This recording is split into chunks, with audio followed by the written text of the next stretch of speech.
So hello dear students, welcome to my channel Gateway for Engineers. Now in the today's class we are going to discuss further about temperature stresses. जो हम thermal stress वाला topic पढ़ रहे थे उसी को हम continue करेंगे आगे. So the next case is हमने इसमें दो केस पढ़ लिए हैं. That is case number 1 when a composite bar is subjected to rise in temperature. Case number 2 when a composite bar is subjected to fall in temperature. Now the next case is case number 3. Two bars are connected end to end connection है इसमें. इसके पहले कैसा था, face to face. इसको हम बोलते हैं one after another. Face to face को क्या बोल रहे थे हम, वन ओवर अनदर. इसमें वन आफ्टर अनदर है, एंड टू एंड कनेक्शन है.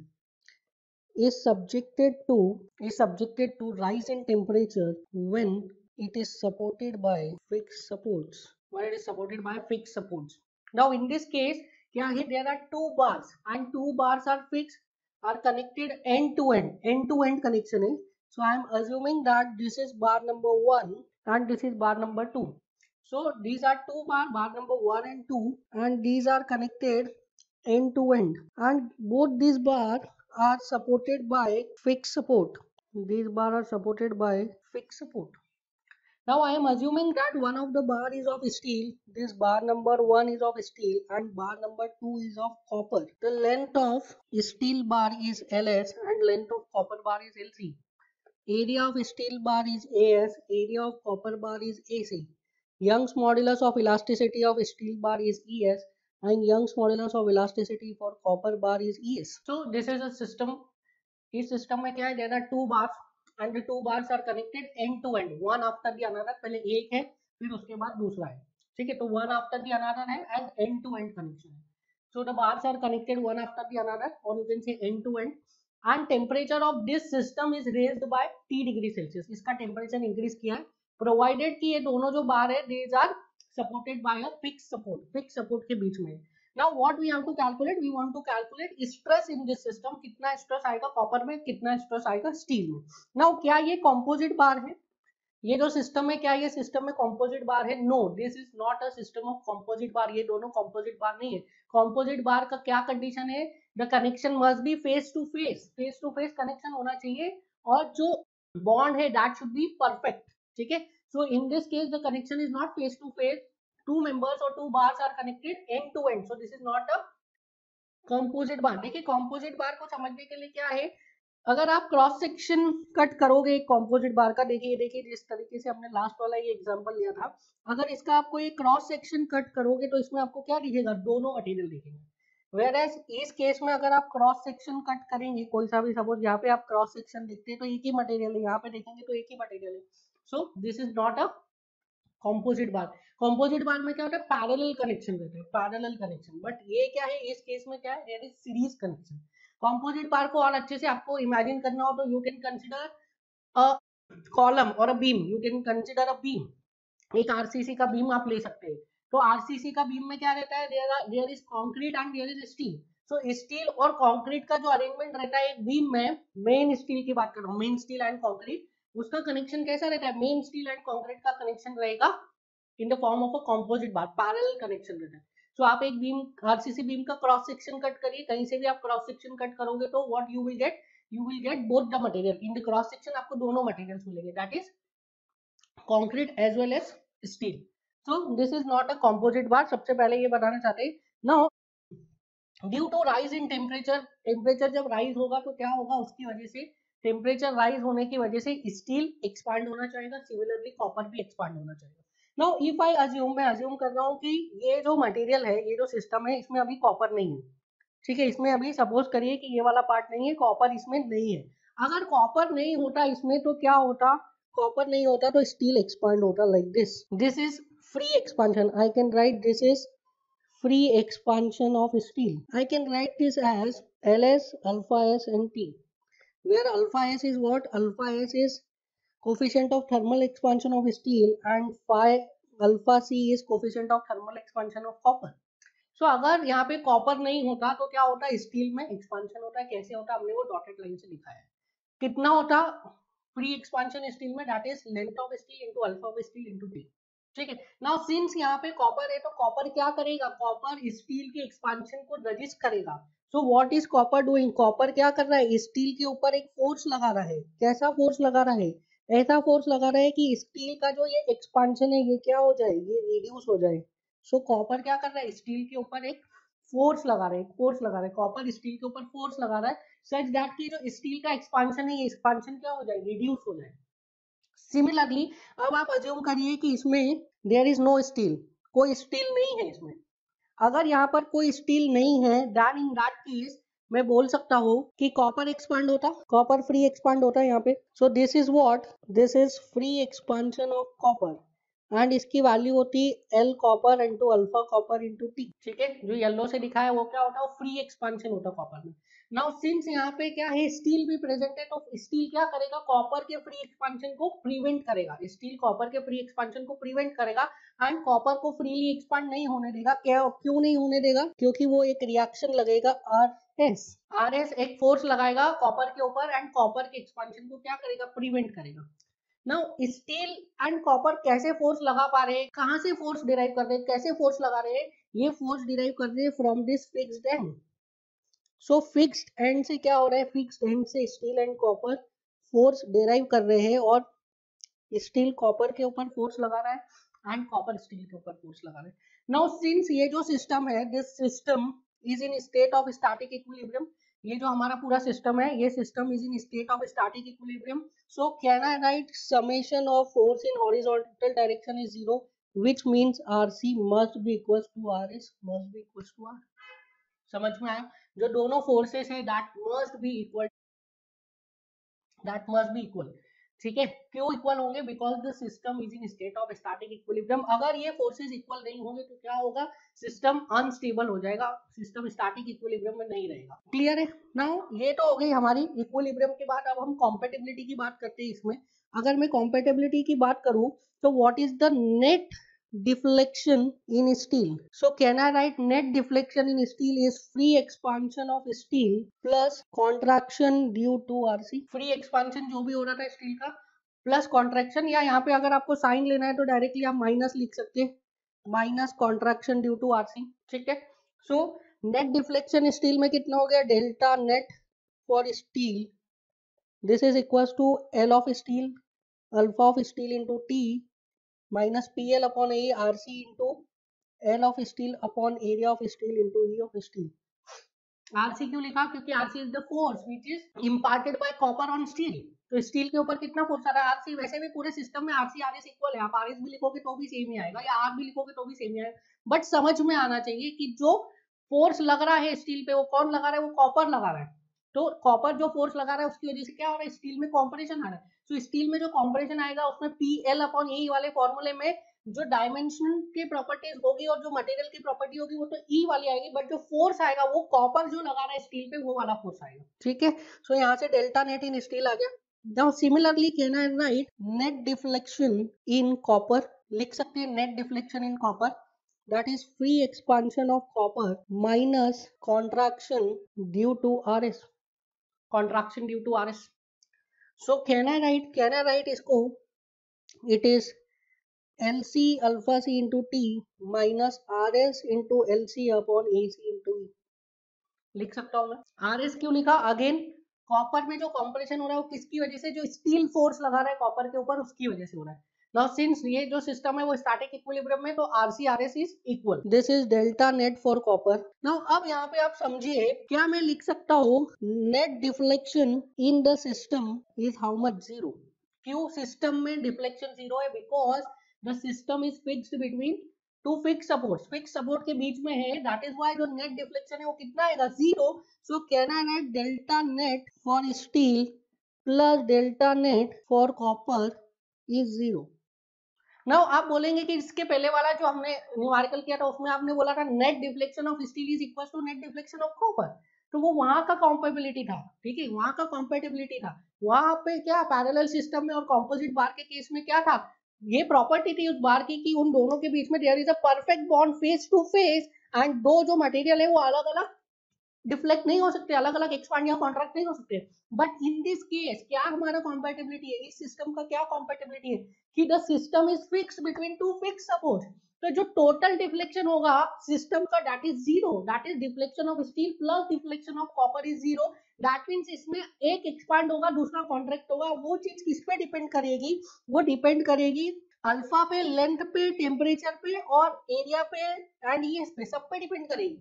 अगर ये वाला वैल्यू पॉजिटिव आता है तो ये वाला वैल्यू नेगेटिव आएगा, ये वाला वैल्यू नेगेटिव आता है तो ये वाला वैल्यू पॉजिटिव आएगा। दोनों का मिला के जो सम आएगा that should be equal to how much, zero.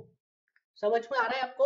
अगर इसमें स्टील में नेट एक्सपांशन आ जाएगा तो कॉपर में नेट कॉम्प्रेशन आ जाएगा, कॉपर में नेट एक्सपांशन आ जाएगा तो स्टील में नेट कॉम्प्रेशन आ जाएगा। ये सारी चीजें किस पे डिपेंड करेगी, स्टील के अल्फा पे, स्टील के लेंथ पे, स्टील के मटेरियल, स्टील के कैपिटल ई पे, सिमिलरली कॉपर के अल्फा पे, कॉपर के एरिया पे, कॉपर के लेंथ पे, कॉपर का कैपिटल ई पे और जो टेम्परेचर हम बढ़ा रहे हैं उस पे। इन सभी फैक्टर्स पे डिपेंड करेगा कि स्टील एक्सपांड होगा, कॉपर कॉन्ट्रैक्ट होगा या कॉपर एक्सपांड होगा, स्टील कॉन्ट्रैक्ट होगा।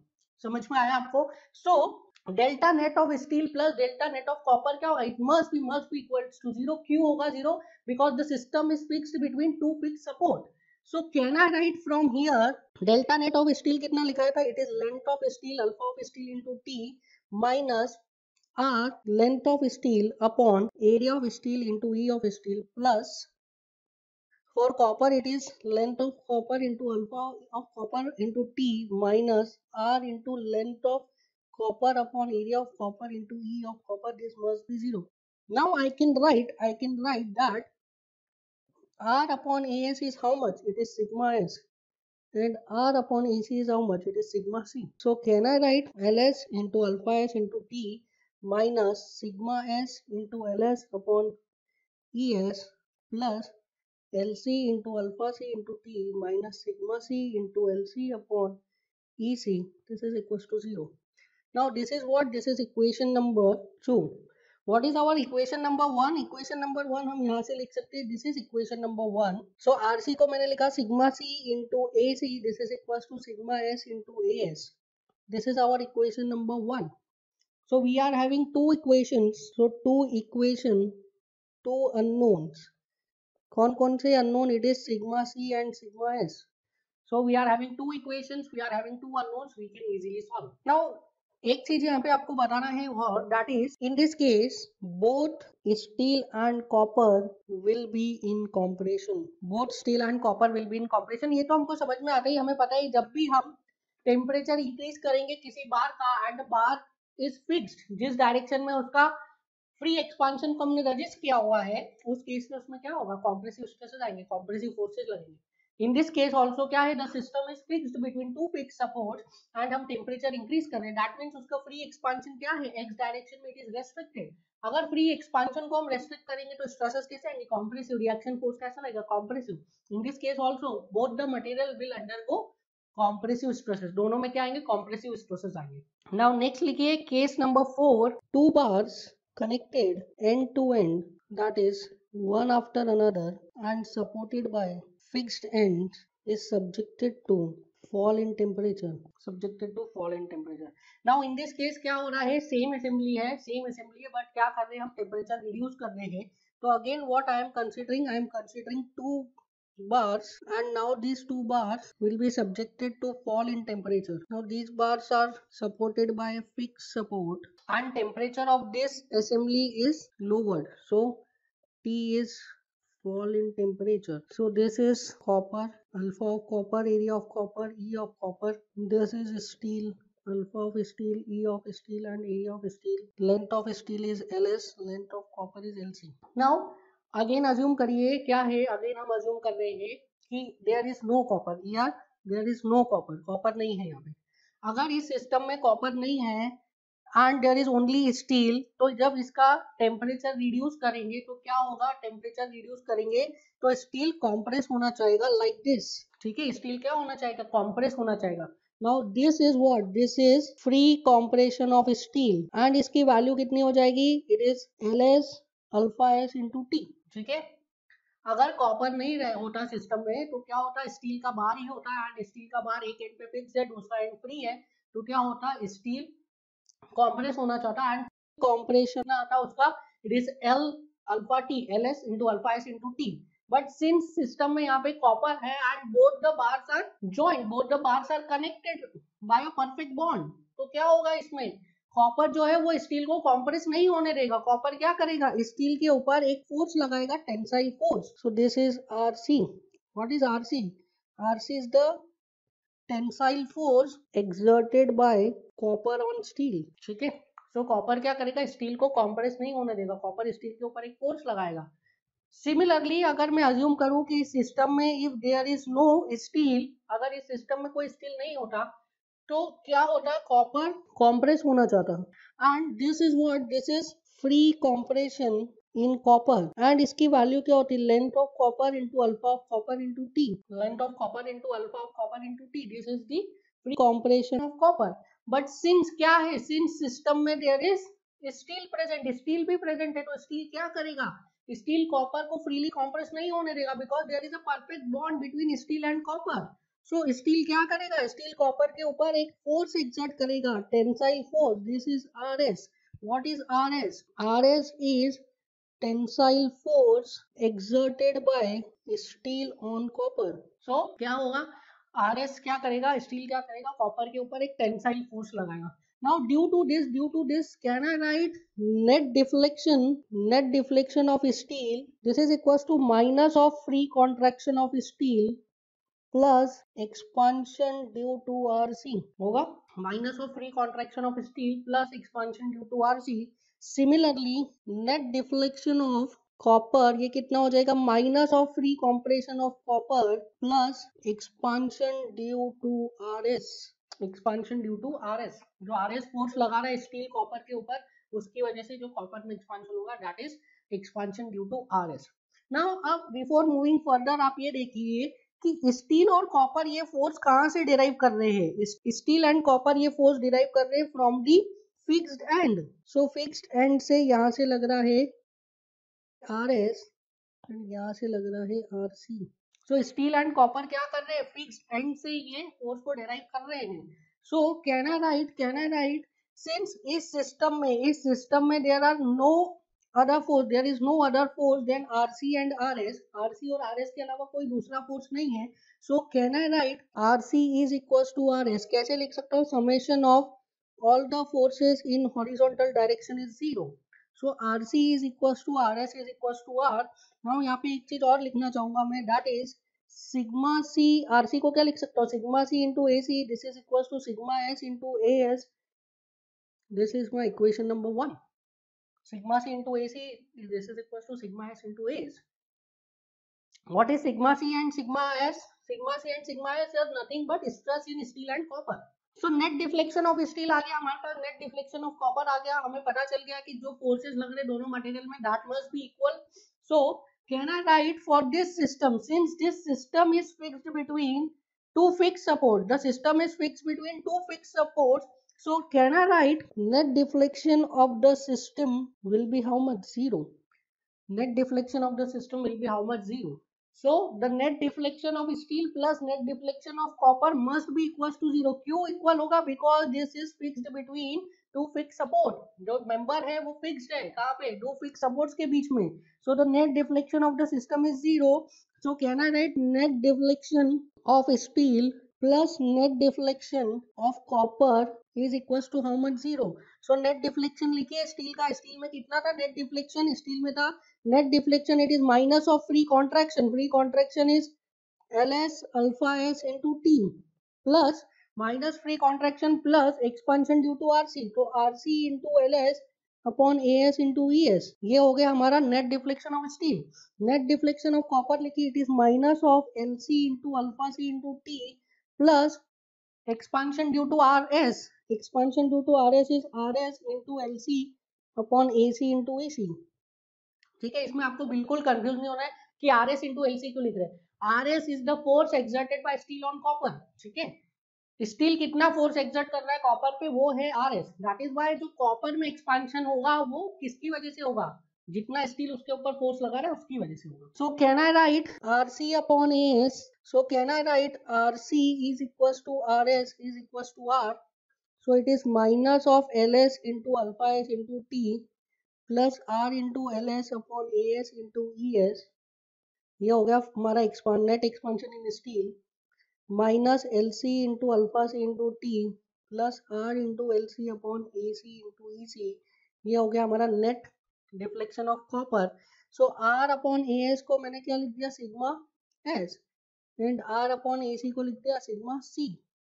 सो from here minus of L S into alpha S into T plus sigma s into ls upon es plus minus of lc into alpha c into t plus sigma c into lc upon ec.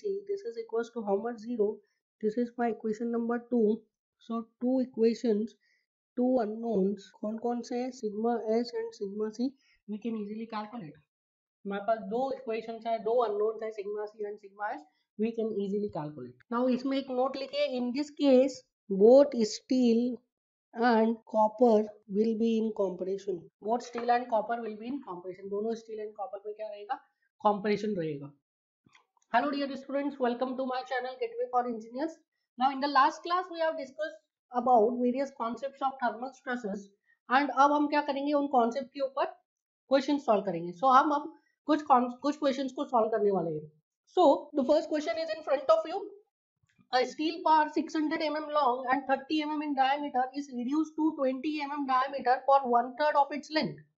The temperature of this bar is raised by 40 degree Celsius above the room temperature. तो क्या बोल रहा है इस question में? इस question में बोल रहा है that there is a steel bar 600 mm long 300 mm in diameter और इसका diameter को reduce कर दिया है 20 mm for 1/3 of its length. 20 कर दिया 1/3 of its length के लिए.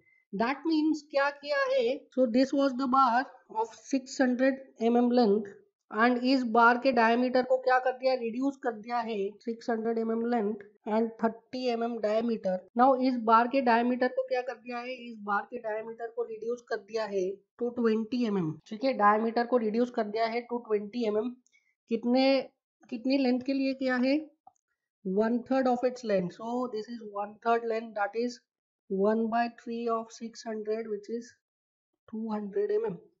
So क्या किया है? इनिशियल जो था diameter that was 600 and 1/3 length में क्या किया है? इसका डायमीटर को रिड्यूस कर दिया है. So this is the condition. Now this is 20 mm. ठीक है, समझ में आया? सो एक 600 mm का बार था जिसका डायमीटर था 30 mm. उसकी 1/3 लेंथ पे मतलब 200 mm की लेंथ पे डायमीटर को क्या कर दिया? रिड्यूस करके 20 mm कर दिया गया है. ठीक है, अब देखिए द टेम्परेचर ऑफ दिस बार. ये जो बार बना है, अब इस बार के टेम्परेचर को क्या इंक्रीज किया? इस बार के टेम्परेचर को इंक्रीज किया. कितना इंक्रीज किया? By 40 degree Celsius. 40 degree Celsius इस बार के टेम्परेचर को इंक्रीज किया है. एंड टेम्परेचर इंक्रीज करने के बाद क्या हुआ? इस बार में एक्सपांशन हुआ होगा. टेम्परेचर इंक्रीज किया इस बार का, तो इस बार में क्या हुआ? एक्सपांशन. एंड एक्सपांशन होने के बाद क्या किया? इस बार को फिक्स कर दिया. After expansion the bar is fixed from both the ends. So expansion के बाद में क्या किया? दोनों एंड से बार को फिक्स कर दिया. Now this is the condition after expansion. Expansion हुआ उसके बाद फिक्स कर दिया ऐसे दोनों बार को. नाउ फिर क्या किया? Calculate the maximum stress in the bar if the bar is cooled to room temperature maintaining the distance between the clamp as unchanged. So expansion हुआ उसके बाद दोनों एंड्स को फिक्स कर दिया. फिर इसको क्या होने दिया? इसको रूम टेम्परेचर पे आने दिया वापस. बट जब ये रूम टेम्परेचर पे आ रहा था तब इसमें कॉम्प्रेशन को अलाउ नहीं किया. जब ये रूम टेम्परेचर पे आ रहा था तब जो दोनों क्लैंप्स है उसके बीच का जो डिस्टेंस है वो अनचेंज्ड है. ठीक है, given the coefficient of thermal expansion and heat, हमें क्या कैलकुलेट करना है? Maximum stress in the bar.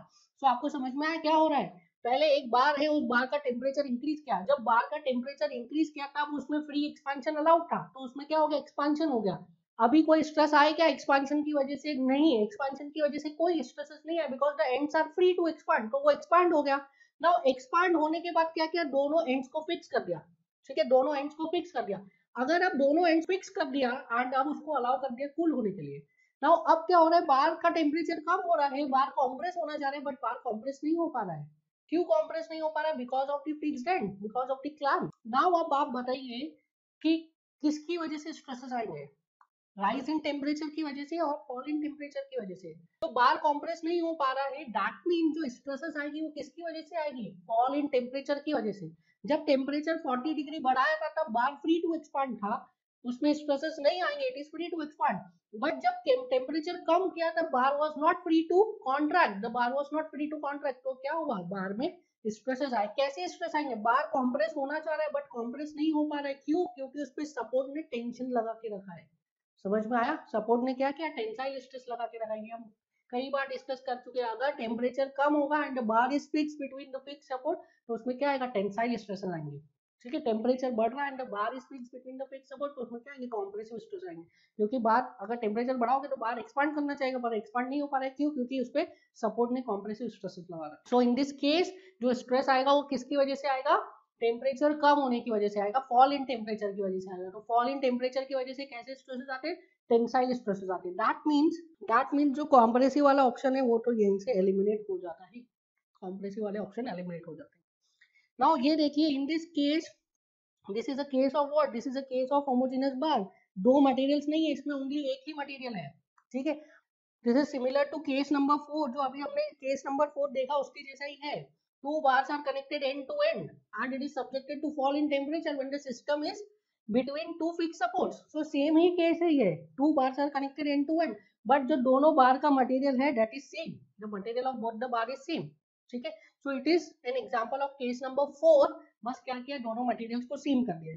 so case number 4 के डायरेक्ट कॉन्सेप्ट लगाऊंगा मैं, this is bar number 1 और this is bar number 2, so I can write R1 is equals to how much, R2 is equals to R।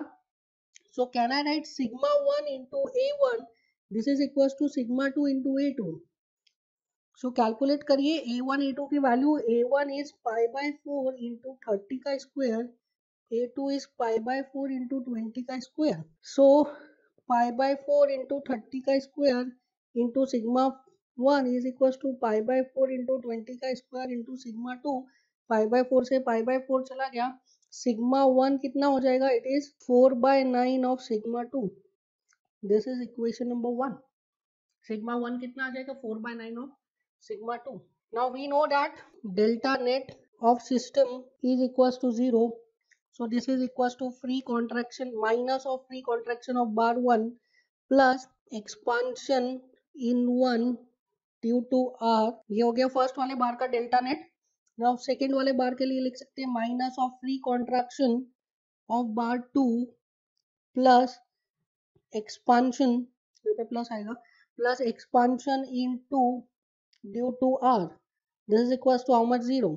So free contraction of bar 1 को मैं लिख सकता हूँ minus of alpha into L1 into T plus PL upon A, तो R into L1 upon A1 into E1 plus, ये तो हो गया फर्स्ट वाले बार के लिए। नाउ सेकंड वाले बार के लिए plus minus of alpha into L2 into T plus R into L2 upon A2 into E2, this is equals to how much, 0।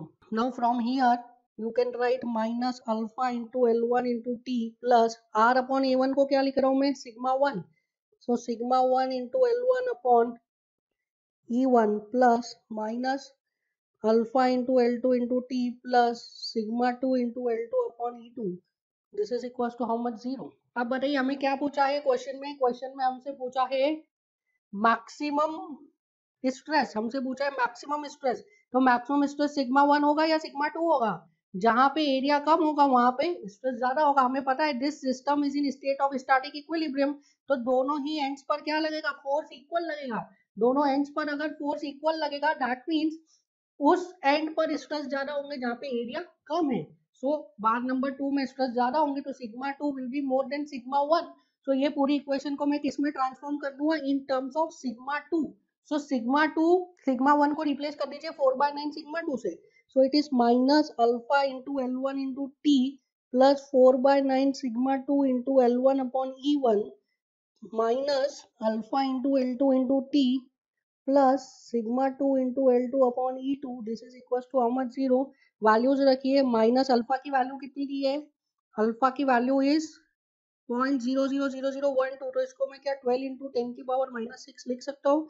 Yes it is 12 into 10 raised to minus 6, length of part 1 was 400 mm, rise in temperature was 40, 4 by 9 sigma 2 L1 कितना है, again 400 mm, and E is, E कितना दिया है आपको 210 giga pascal, तो 210 giga pascal को मैं लिख सकता हूँ 210 इंटू 10⁻³ न्यूटन पर mm स्क्वायर। तो मैं सभी चीजों को न्यूटन mm में लेके चल रहा हूँ, न्यूटन mm में। So this is equals to minus alpha is 12 into 10 raised to minus 6, L2 was 200, temperature rise was 40, plus sigma 2 L2 was again 200 upon E2 was 210 into 10 raised to 3, this is equals to 0. So यहाँ से आप निकाल लीजिए sigma 2 का value. कैसे निकालोगे sigma 2 का value?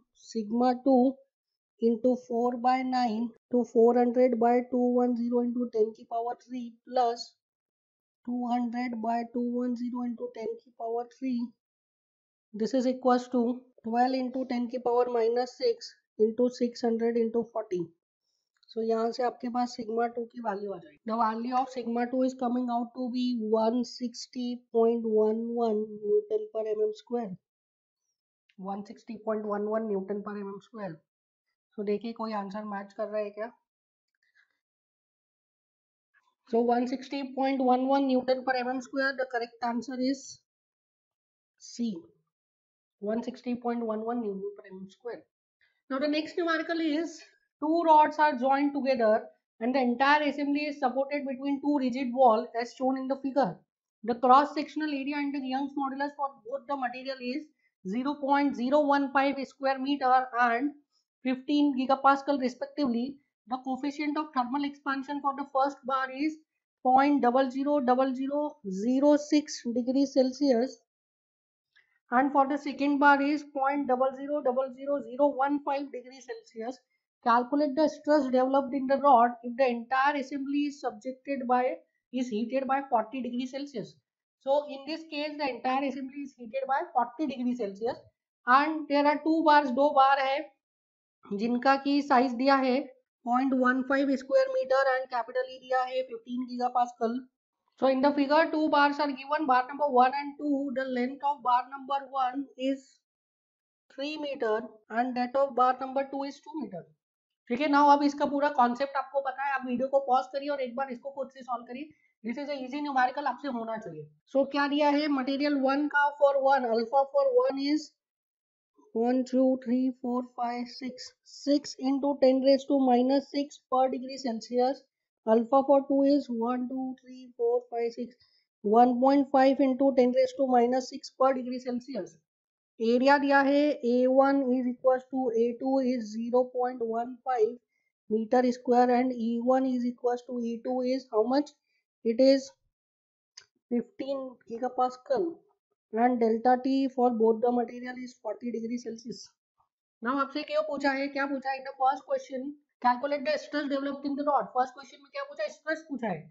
So calculate करते हैं स्ट्रेस. Now again इसमें क्या हो रहा है? This is an example of case number 3.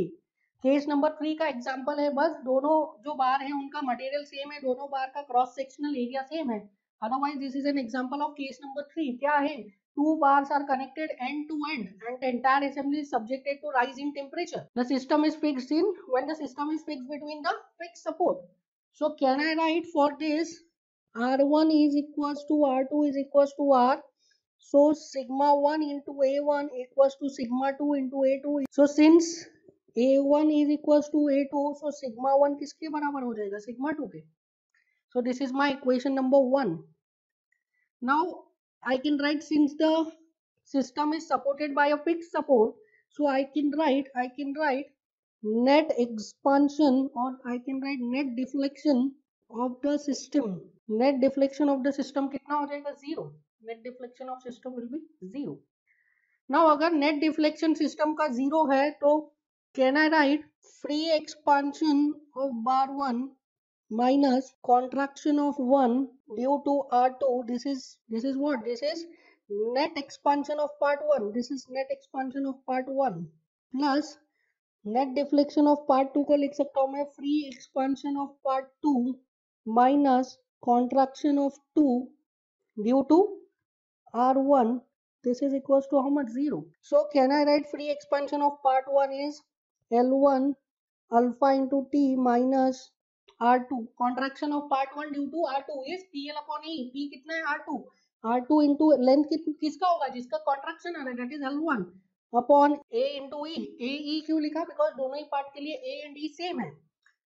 ये हो गया पार्ट 1 की बात। पार्ट 2 के लिए फ्री एक्सपेंशन कितना हो जाएगा? L2 into alpha into T minus contraction of part 2 will be due to force R1, so it is R1 into L2 upon A into E because area and E are same, दोनों ही material के लिए A and E same है। Now by equation 1 हमें पता है that R1 is equals to R2 is equals to R, so I can write L1 alpha T minus R into L1 upon AE part 1 के लिए हो गया, plus L2 alpha टी minus R into L2 upon A into E, this is equal to 0। R by A को क्या लिख रहा हूँ मैं? It is sigma. So I am writing R by A is sigma, दोनों में स्ट्रेसेस सेम है। सो L1 into alpha into T minus sigma L1 upon E plus L2 into alpha into T minus sigma into L2 upon E, this is equal to 0। Values put करिए। L1 की value कितनी? 3 metre. Alpha is 6 into 10 raise to minus 6। Temperature बढ़ा है 40 degree Celsius, minus sigma unknown है। L1 is again 3 metre upon E is 15 gigapascal. This 15 into 10 raise to 3 plus L2 कितना है? L2 is 1.5, alpha is 1.5 into 10 raise to minus 6, T is 40 minus sigma into L2 is 1.5 upon E is 15 into 10 raise to 3। Now ये देखिए पूरा का पूरा मैंने जो values लिखी है that is in terms of Newton mm। आप बोलेंगे फोर्स, ये जो लेंथ था, ये लेंथ 3 मीटर था, ये भी 3 मीटर, ये 1.5 मीटर, ये 1.5 मीटर। तो ये यहाँ से मैंने क्या किया है? 10 रेज टू 3 सब में से कॉमन लेके 0 में डाल दिया। ठीक है, लिखना चाहो तो लिख सकते हो। यहाँ पे चारों में ही लेंथ का टर्म है तो into 10 raise to 3। There is a correction in this, ये जो डेल्टा टी है this is not 40, this is actual में 60। जो आंसर है वो 60 के हिसाब से है, तो कोई इशू नहीं है, यहाँ पे 60 कर दीजिए। सो हियर क्या हो जाएगा? 60 और यहाँ पे भी क्या हो जाएगा? 60 बस। Otherwise all your correction concept is same, बस 40 की जगह पे 60 आ जाएगा। सो यहाँ से आप कैलकुलेट करिए सिग्मा 1 की वैल्यू, सिग्मा की वैल्यू कैलकुलेट करिए यहाँ से, you will gate. So the value of sigma is कितना आएगा? सिग्मा इट इज 4.05 न्यूटन पर mm स्क्वायर, 4.05 न्यूटन पर mm स्क्वायर। वो गलती से temperature was 60 in the question, गलती से 40 हो गया था, अब उसको करेक्ट कर लीजिए, कोई कॉन्सेप्ट में चेंज नहीं होगा, सिर्फ 40 की जगह 60 लिखना है। इस 4.05 न्यूटन पर mm square, correct answer will be 4.05। अब देखिए पॉजिटिव आएगा कि नेगेटिव आएगा, आप इसको डिस्कस करिए। हमें पता है कि जब भी हम टेम्परेचर राइज करते हैं, टेम्परेचर बढ़ाते हैं, the bar is fix between two fix support, in that case क्या होता है? There will be compressive stress. Temperature बढ़ाओगे तो बार क्या होना चाहिए? एलोंगेट होना चाहिए, बट एलोंगेट हो नहीं पाएगा। क्यों? क्योंकि सपोर्ट रिएक्शन लगा रहा है, की वजह से स्ट्रेसेस कैसे आएंगे? Compressive. So the correct answer is C minus 4.05। तो ये जो स्ट्रेस आ रहा है 4.05, this is compressive, this stress is compressive. Clear है? नाउ ये सी न्यूमेरिकल का एक और पार्ट है, considering displacement in positive x direction is positive, calculate the displacement of interface between the two rods। now this is very good। क्या पूछा है? दोनों rods के बीच में डिस्प्लेसमेंट ऑफ इंटरफेस पूछा है। ये जो इंटरफेस है, इस इंटरफेस का डिस्प्लेसमेंट आपसे पूछ रहा है, इस इंटरफेस का डिस्प्लेसमेंट। सो इस क्या होगा, हम इसको डिस्कस कर चुके हैं। When both the rods are fix, तो नेट किसी एक रॉड में क्या आएगा? एक्सपांशन आएगा, किसी एक रॉड में क्या आएगा? कॉन्ट्रैक्शन आएगा। सो किसी भी एक रॉड में हो सकता है एक्सपांशन आए, किसी एक रॉड में कॉन्ट्रैक्शन आए। अगर 1 में एक्सपांशन आया, 2 में कॉन्ट्रैक्शन आया, तो ये इंटरफेस कहाँ मूव करेगा? ये इंटरफेस मूव करेगा in the positive x direction. 1 में एक्सपांशन आया, 2 में कॉन्ट्रैक्शन आया, तो इंटरफेस पॉजिटिव एक्स डायरेक्शन में मूव करेगा। 1 में कॉन्ट्रैक्शन आया, 2 में एक्सपांशन आया, तो नेगेटिव एक्स में मूव करेगा। सो हम किसी भी एक का नेट डिफ्लेक्शन कैलकुलेट कर लेते हैं, पार्ट 1 या पार्ट 2 का, उससे हमें क्या मिल जाएगा? Deflection of the interface. अगर 1 में एक्सपांशन आएगा तो इंटरफेस कहाँ मूव करेगा? पॉजिटिव एक्स में। 1 में कॉन्ट्रैक्शन आएगा तो डिफ्लेक्शन कहाँ मूव करेगा? नेगेटिव एक्स में। या तो इसको ऐसे बोल सकते हैं, 2 में एक्सपांशन आया तो इंटरफेस कहाँ मूव करेगा? नेगेटिव एक्स में। 2 में कॉन्ट्रैक्शन आया तो इंटरफेस कहाँ मूव करेगा? पॉजिटिव एक्स में। सो इस तरीके से हम इसको कैलकुलेट कर सकते हैं। सो किसी एक के लिए कैलकुलेट कर लीजिए, 1 या 2। So net deflection of 1, this is equals to free expansion of 1 minus contraction of 1 due to force by 2। so free expansion of 1 को लिख सकता है L1 into alpha into t minus contraction of 1 due to R2 लिख सकते हो R2 into L1 upon A into E. So L1 कितना है 3 metre, सो 3 into 10⁻³ alpha 1 कितना है 6 into 10⁻⁻6. टेम्परेचर कितना बड़ा है 60 माइनस ये R2 अपॉन A को डायरेक्ट स्ट्रेस लिख सकता हो क्या? This R2 is what? R2 is force by area. Force पता है दोनों में ही सेम है, तो force by area is stress. कितना निकाला अभी हमने स्ट्रेस? स्ट्रेस वाज 4.05 न्यूटन पर एमएम स्क्वायर. देखिए सभी टर्म्स को मैं एमएम में लेके चल रहा हूँ, एफएम न्यूटन एमएम में. सो यहाँ पे जो 3 मीटर था उसको भी क्या कर दिया मैंने 3 into 10⁻³, तो ये भी एमएम में हो गया. सो 4.05 into L1 कितना है अगेन 3 into 10⁻³. एरिया तो इनकॉर्पोरेट हो गया. ई कितना है? ई इज 15 गीगापास्कल, तो 15 into 10⁻³ मेगापास्कल. मेगापास्कल मतलब न्यूटन पर एमएम स्क्वायर. कितनी आती है ये वैल्यू? कैलकुलेट करिए. The value will come 0.27 mm. So deflection कितना आ रहा है? Net deflection of part 1 is 0.27 mm. Positive आ रहा है. पॉजिटिव आ रहा है मतलब क्या हो रहा है? ये एक्सपांड हो रहा है. अगर कॉन्ट्रैक्ट होता तो क्या आती वैल्यू? नेगेटिव, क्योंकि एक्सपांशन को पॉजिटिव लिया, कॉन्ट्रैक्शन को नेगेटिव लिया है. So this is 0.27 expansion. So एक किसका लिया? पार्ट 1 का लिया. तो पार्ट 1 में अगर एक्सपांशन हो रहा है तो इंटरफेस कहाँ मूव करेगा? इंटरफेस पॉजिटिव एक्स डायरेक्शन में मूव करेगा. So the answer will be plus 0.27 mm. So correct answer is B. 0.27 mm. B is the correct answer. ठीक है, समझ में आया? Now इस तरीके से what you can do, you can deal with the question of thermal stresses. Thermal stresses के questions को हम deal कर सकते हैं. This is it for the today's class. We'll meet in the next class. Thank you.